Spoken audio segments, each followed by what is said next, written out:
ব্রহ্মার মানুষ কন্যাকে কিভাবে তার জন্ম হল?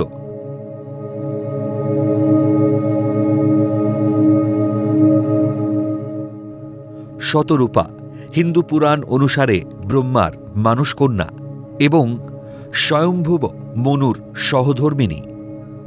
ব্রহ্মপুরাণ অনুসারে শতরূপাকে ব্রহ্মা কর্তৃক সৃষ্ট প্রথম নারী হিসেবে গণ্য করা হয়। শতরূপা শব্দের অর্থ কি? যিনি বহু বর্ণে অথবা বহুরূপে বা শতরূপে বিরাজিতা, তিনি শতরূপা। ব্রহ্মার অন্যান্য কন্যারা হলেন সাবিত্রী, দেবী হংসেশ্বরী, বাগদেবী ইত্যাদি। শিব পুরাণে উল্লেখ করা হয়েছে, সৃষ্টির দেবতা ব্রহ্মার দেহ হতে শতরূপা ও স্বয়ম্ভুব মনুর জন্ম। পুরাণ মতে আমি ব্রহ্মা নিজেকে দুটি ভাগে বিভক্ত করেছি, এক অর্ধেক নারীর রূপ এবং অন্য অর্ধেক পুরুষ। তারপর তিনি তার মধ্যে এক দম্পতি সৃষ্টি করলেন, যা জীবন সৃষ্টির চমৎকার প্রাকৃতিক উপায়। মানুষটি ছিলেন স্বয়ম্ভুব মনু, শ্রেষ্ঠ জীব সৃষ্টির কারিগর। মহিলাটি ছিলেন শতরূপা, সৃষ্টির দোসর।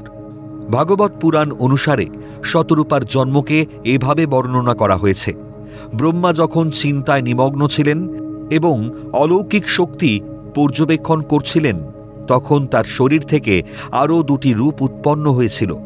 তারা এখনও ব্রহ্মার দেহ হিসেবে পালিত হয়।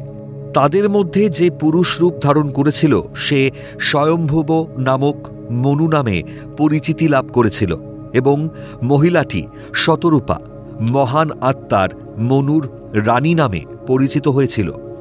হিন্দু পুরাণে মনু ছিলেন ব্রহ্মার মানুষপুত্র এবং মানব জাতির প্রথম পুরুষ।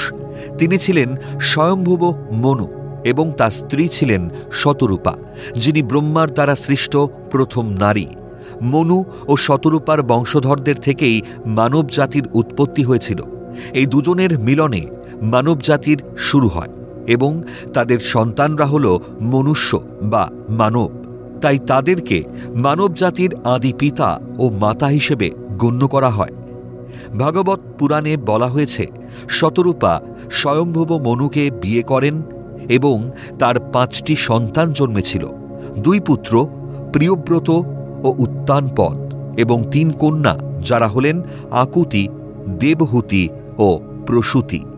তার সন্তান আকুতি, দেবাহুতি ও প্রসূতির মাধ্যমেও মানব সমাজের বিস্তার ঘটে। এইভাবে মনু ও শতরূপা হিন্দু ধর্মের সৃষ্টিতত্ত্বে মানব ইতিহাসের প্রথম এবং গুরুত্বপূর্ণ ব্যক্তিত্ব হিসেবে পরিচিত হয়ে আছেন।